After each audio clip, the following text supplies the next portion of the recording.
دیگر خبریں شامل کرتے ہوئے آپ کو بتائیں، وزیر خزانہ کی سعودی وزیر سرمایہ کاری سے ملاقات، دو طرفہ اقتصادی تعاون اور سرمایہ کاری شراکت داری کے فروغ پر اتفاق۔ وفاقی وزیر برائے خزانہ اور محصولات سینیٹر محمد اورنگزیب نے ورلڈ اکنامک فورم کے سالانہ اجلاس کے موقع پر مملکت سعودی عرب کے وزیر سرمایہ کاری خالد الفاحلہ سے ملاقات کی۔ ملاقات میں پاکستان اور سعودی عرب کے درمیان مختلف شعبوں میں جاری تعاون، موجودہ منصوبوں میں پیش رفت اور آئندہ ممکنہ سرمایہ کاری کے مواقع پر تفصیلی تبادلہ خیال کیا گیا۔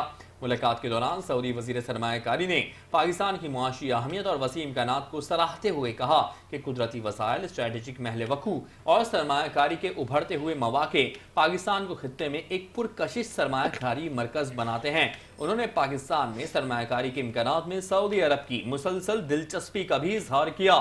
دونوں وزراء نے اس امر کا نوٹس لیا کہ دونوں ممالک کی ٹیکنیکی ٹیمیں مشترکہ ترجیحات کو آگے بڑھانے، عملی نتائج حاصل کرنے اور آئندہ روابط کو مؤثر بنانے کے لیے قریبی رابطے میں کام کر رہی ہیں۔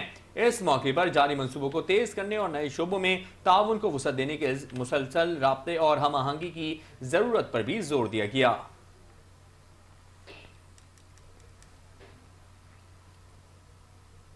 وفاقی وزیر خزانہ محمد